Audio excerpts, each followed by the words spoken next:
வணக்கம். நான் சித்த மருத்துவர் சங்கீதா பேசுறேன். இன்னைக்கு கற்றாழை மூலிகையை பற்றி, அதன் பயன்பாடுகளை பற்றியும் இந்த வீடியோவில் பார்ப்போம். அதாவது கற்றாழை அப்படிங்கிறது ஒரு சிறந்த மூலிகை மருந்தாகும். அந்த கற்றாழை அறிவியல் பெயர் என்ன அப்படின்னா, அலோவேரா அப்படின்னு அழைக்கிறாங்க. இந்த அலோவேராவுக்கு தமிழ்ல என்னென்ன சொல்றோம் அப்படின்னா, கற்றாழை குமரி கற்றாழை அப்படின்லாம் சொல்றோம். இது குமரி பெண்களுக்கு ஒரு சிறந்த மருந்தாக உள்ளது. இது உள்ளுக்கு குறைவாக வாரத்துக்கு ஒரு முறை இருமுறை எடுக்கும் பொழுது கர்ப்பப்பை உள்ள பிரச்சனைகள், வெள்ளைப்படுதல், கட்டிகள், கழலைகள் அதற்கெல்லாம் ஒரு சிறந்த தீர்வாக உள்ளது. அதே போல வெளிப்புறமாக தோல் நோய்களுக்கு ஒரு சிறந்த மருந்து. முடிவளர்ச்சி தைலத்தில் இது பயன்படுகின்றது. இந்த கற்றாழை எண்ணெய் காய்ச்சுவது எப்படி என்பதை இந்த வீடியோவில் பார்ப்போம். இதனை பயன்படுத்தி நாம் பயன்பெறலாம். வணக்கம். இன்று கற்றாழை எண்ணெய் தயாரிப்பை பற்றி பார்ப்போம்.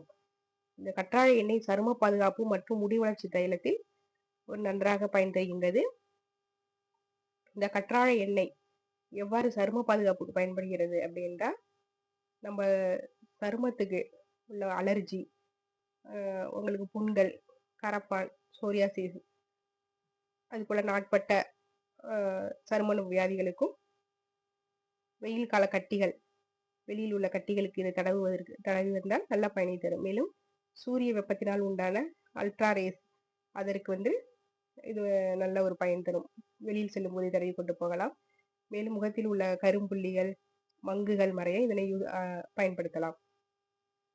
அதே போல வாரம் இருமுறை தலை தேய்த்து குளித்து வந்தாலும் இந்த கற்றாழை எண்ணெய் மிகவும் பலன் தரும்.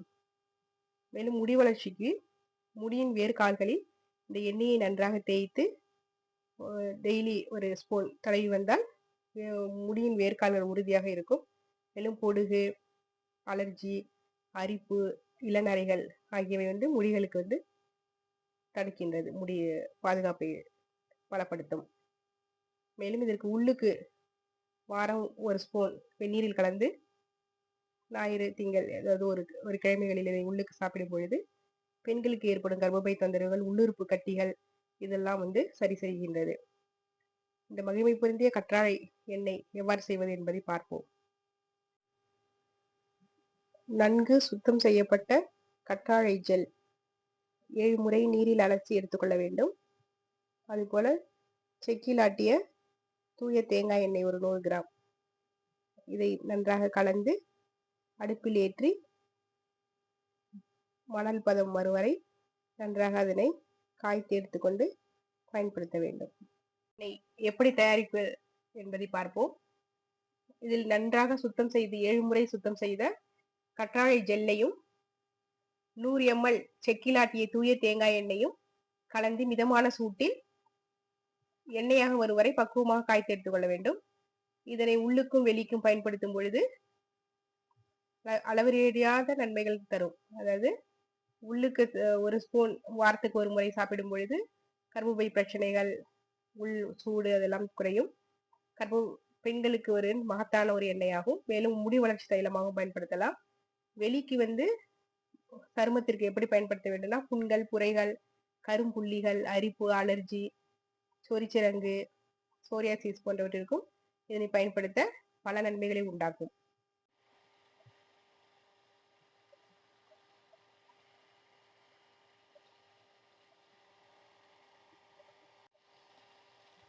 கற்றாழை எண்ணெய் தயாரிக்கும் பொழுது அதில் உள்ள அந்த ஜெல்லில் உள்ள நீர்ச்சத்து வற்றும் வரை அதனை காய்த்து நாம் பயன்படுத்த வேண்டும்.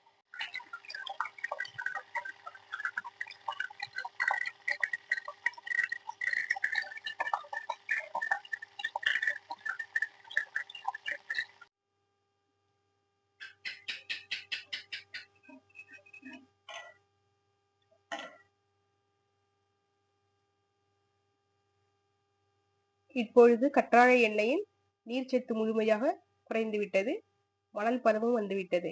இதனை நாம் வடிகட்டி உள்ளுக்கும் வெளிக்கும் பயன்படுத்திக் கொள்ளலாம்.